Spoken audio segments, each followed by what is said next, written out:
E já estamos de volta, estava aqui atualizando rapidinho as nossas redes sociais. Agradecer novamente a grande participação, sempre muito bacana a sua participação pelas redes sociais, mas a gente vai terminar o programa de hoje, claro, né? Quinta-feira é dia do pastor Tiago, ele está aqui comigo de novo, para a gente bater um papo aqui junto com o Kleber, né? Pastor, bom dia. Pegou uma discussão.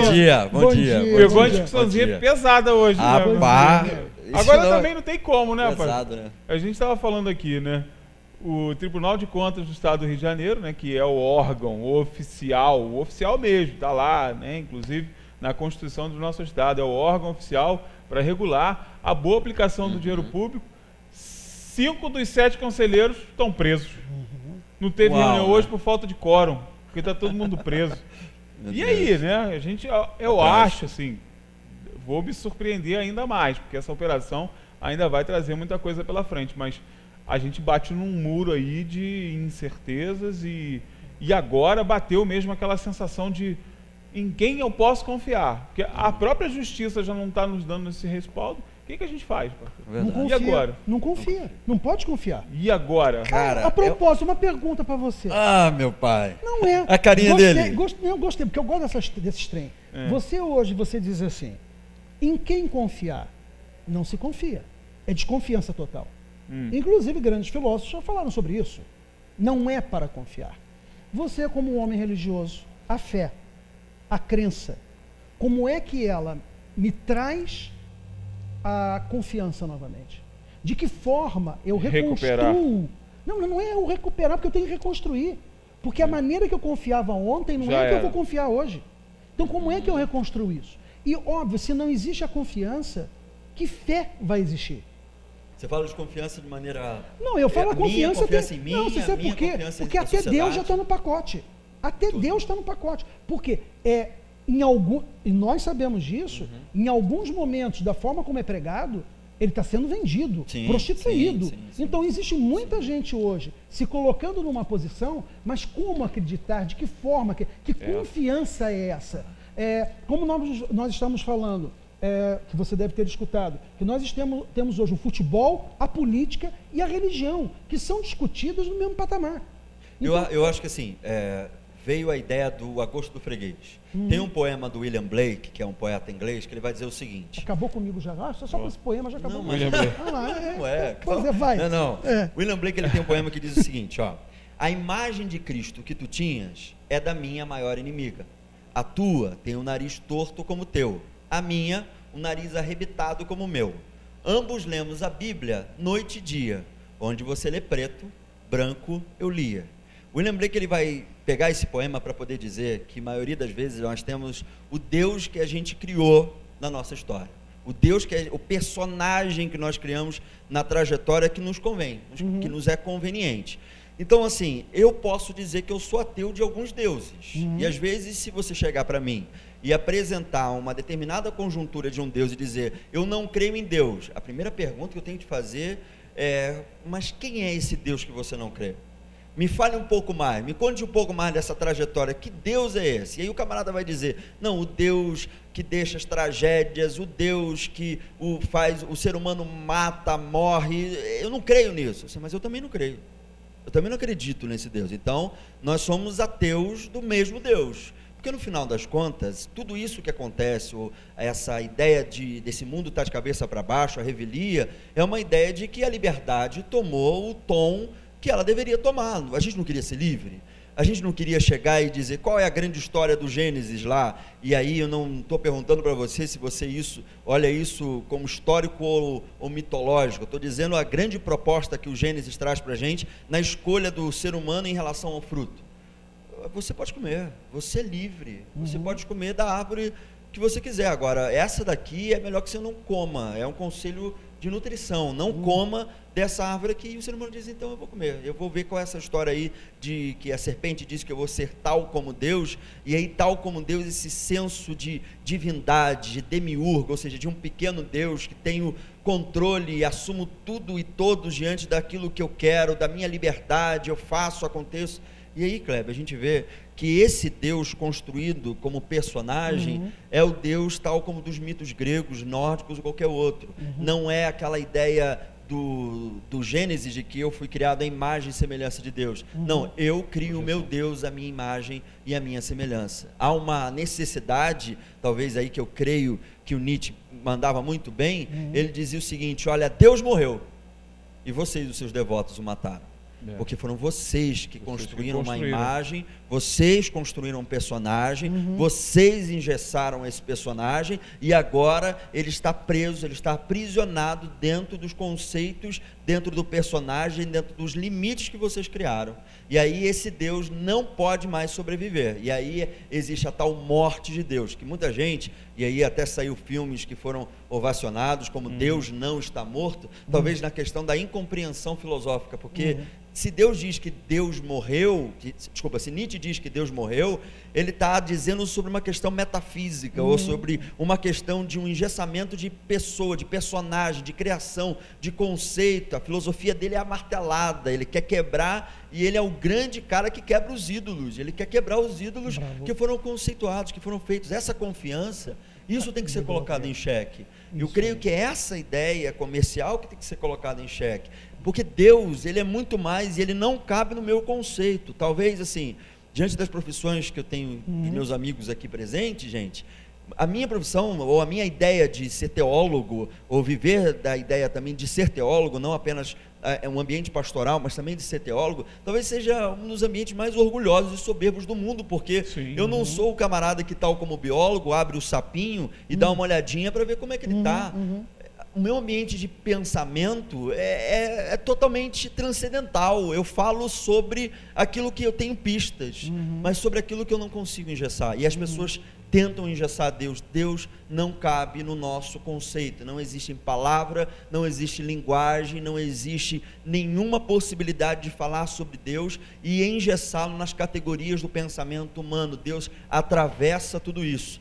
O que foi mais, e o que chegou mais próximo de uma realidade, é o que a gente olha para Jesus e diz: bom, ele é Deus, e a partir dele eu consigo perceber quem Deus é pela prática de Jesus, e aí eu consigo entender um campo de realidade. Mas tal como um universo de várias dimensões, talvez, vamos dizer, naquilo que é mais próximo da gente, de 3 dimensões, eu esteja visualizando apenas uma parte da dimensão.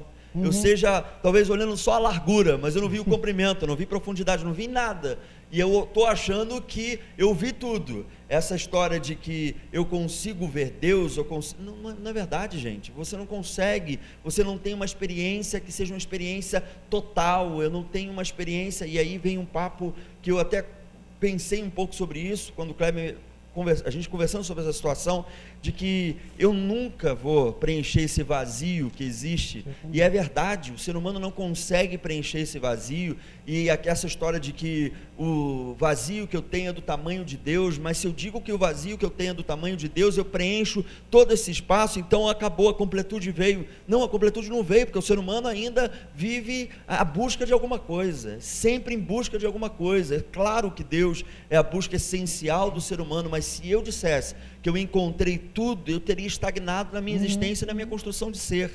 E eu não estou construindo, eu estou vivendo em eterna construção, em constante construção, em plena construção. Então, assim, diante disso tudo, confiar em quê? Confiar como? Bom, a primeira coisa, para se construir, eu preciso desconstruir. Qualquer coisa que eu preciso levantar, eu preciso olhar para esse edifício que está um caco, destruído, eu pegar a marreta e falar assim: vamos embora, vamos quebrar esse negócio aqui. E começo a quebrar, colocar abaixo. Pô, mas vai dar um trabalho danado, não era melhor botar remendo, não era melhor chegar e maquiar esse negócio? Bom, era melhor porque era mais conveniente, mas não era melhor no sentido essencial da situação. Então quebra. Joga no chão isso tudo aí e começa a refazer isso daí lá de baixo, num ato de reconstrução. Mas para a reconstrução ser possível, tem que haver um desconstrucionismo, tem que haver uma quebra geral. O troço não pode ficar pedra sobre pedra. E aí eu faço o levante. Por que as confianças são abaladas hoje em dia? Porque elas são sempre remendadas. E outra coisa, sempre remendadas. Se você fala em confiança, número 1, antes da confiança, não é teólogo, mas nem aqui nem na China. Tu é teósofo.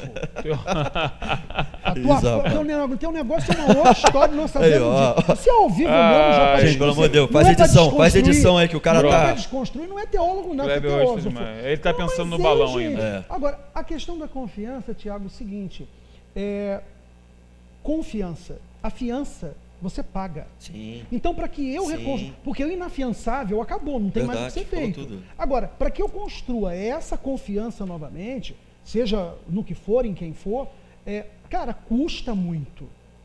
Eu acho que o outro lado tem que entender isso, que uma vez que quebrou essa minha confiança, peraí, para você reconquistar, os preços a serem pagos são muito altos. Agora, ambas as partes tem que estar a fim de pagar esse preço.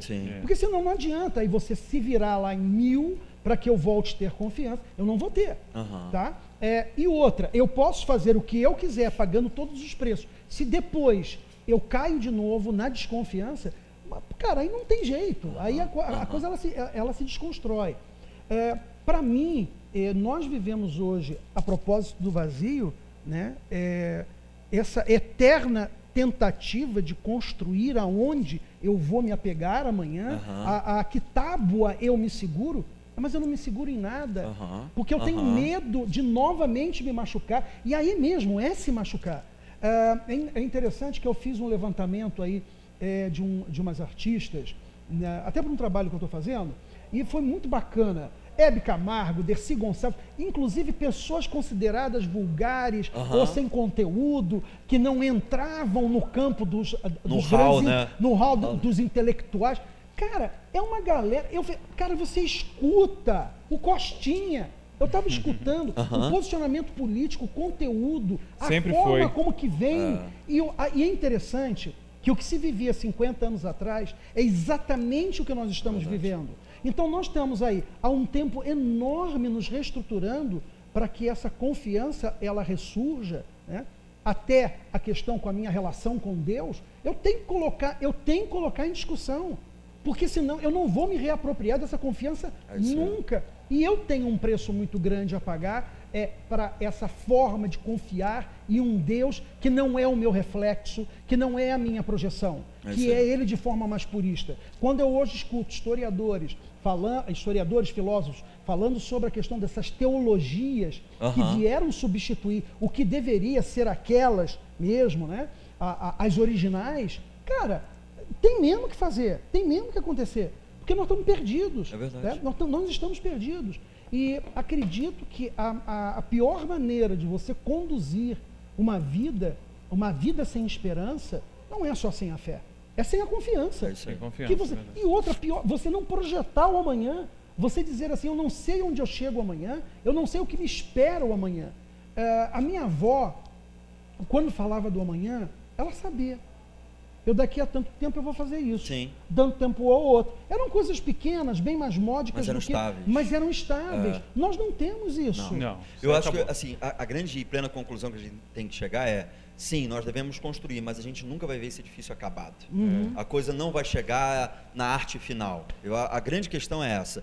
Tudo que você constrói hoje, e a gente deve construir, mas nunca com aquela ideia, naquela prerrogativa de que, daqui a um tempo isso daqui já vai estar com telhadinho, vai estar pintado, vai estar com textura, não vai ficar. Não se preocupe. Não acontece isso. Não acontece isso. Esse mundo e as coisas que estão acontecendo é para provar para a gente que a gente tem que construir. E o esforço de construir, às vezes é o esforço de dizer, Kleber, me ajuda aqui, cara, não estou conseguindo mais levantar um tijolo. Não estou conseguindo mais botar...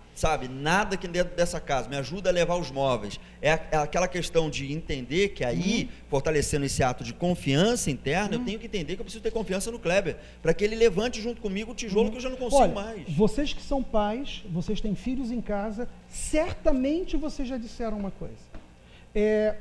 O que nós temos que fazer talvez seja para o meu filho, talvez seja... Peraí, calma galera, eu sinceramente não acredito que nós sejamos capazes de sermos tão bons, tão puros, tão limpos, que vamos trabalhar só para o amanhã. Eu tenho que partir de um princípio, tenho que trabalhar para o aqui e agora, para que nós tenhamos conforto e, consecutivamente, os filhos, os netos venham ter também. Porque no momento que eu já estou colocando, que é para o amanhã, porque hoje não vai rolar mesmo, é confiança zero. Quer dizer, hoje eu não acredito mesmo. Talvez, quem sabe, meus filhos, meus netos. No momento que eu tenho corrente, e é mesmo, essa forma de pensar, eu estou declarando absolutamente que o hoje, que o aqui acabou. E se acabou, aonde você encontra os tijolos para construir? Que força você tem para botar uma obra avante? Não tem. Então, nós hoje, em cada momento que eu escuto isso, eu escuto muito, né, das pessoas aqui em Teresópolis, porque, para mim não vai ser, mas para os meus filhos uma Teresópolis. Mas, cara, tem que ser para você, tem que ser para mim hoje. Nós temos que ter uma qualidade de vida. Porque, escuta, nossos filhos, né, meu sobrinho, vão nos usar como modelos. É verdade. E modelos concretos, não é o modelo Deus, que eu vou lá e projeto o que eu quero, vai dar confusão no meio do caminho, tá? Então, escuta uma coisa, a confiança. Eu acho que a gente tem que começar a falar muito sobre isso. A gente tem que trabalhar muito em cima disso. E sabe o que eu posso dizer para a gente encerrar? Vamos lá. Já está partindo na hora lá? Já. A ideia é o seguinte, eu acho que o futuro virou um grande antídoto para que eu possa revelar a incapacidade de fazer o meu presente. Sim. De que eu viver o meu presente. Então, assim, o futuro vai ser sempre isso. Tal como o paraíso.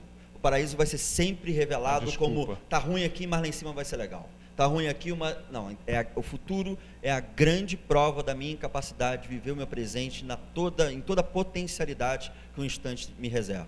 Então, assim, definidamente, eu acho que o futuro virou desculpa. Pense bem no seu presente. A partir de agora, começa a fazer a chamada de quinta-feira, às 11h30, que é um encontro de teosofia. Porque, na verdade, você entendeu? É aquela parte, tá falando besteira, gente. Olha só, Cleber. Você está preocupado com o passeio de balão. É o passeio de balão. Passeio de balão? Ele vai passear de balão. Passeio de balão. Ele vai querer também. Vamos levar o Thiago também. Já tem passeio de balão e crossfit. Vocês vão ficar aí. Fica aí no aguardo. Falando isso, tem que mandar um beijo pra Thaís, tá? Thaís, beijo aí, Thaís. Thaís faz o crossfit lá. Tá diz que o homem levanta 350 quilos. Toneladas o cara levanta lá no peso lá. Você é um monstro. Por isso que eu não vou, que eu vou ficar com vergonha. Você é o Hulk. Não vou. Esse cara fica verde. Em algum momento esse cara fica verde. Verde de raiva. Deve ser. Amigos, obrigado pela participação de vocês. Excelente mais uma vez, né? Pois é. Manda um excelente dia pro Rica lá de novo. Gente, Rica, excelente jornada para você. Boa continuação de semana, excelente final de semana. Até a próxima excelente quinta-feira. Ele adora. Beijo pro Rica, então. Beijo grande, coração. E para você que me acompanhou até agora, muito obrigado pela sua participação, pela sua audiência. Amanhã tem mais. Encerramos essa semana aí com chave de ouro, com certeza. Muitas atrações, muitas entrevistas. Você viu hoje, né? Falamos de muitas coisas bacanas, né? Mostramos coisas ruins também, porque afinal de contas é a nossa prerrogativa aqui, é levar informação para você. Mas é claro, né? Sempre contando com a sua parceria, com a sua generosidade aí do outro lado, tá bom? Um grande beijo para você, até a próxima e nós nos encontramos novamente mais tarde no Jornal Diário direto da redação. Grande beijo e até a próxima.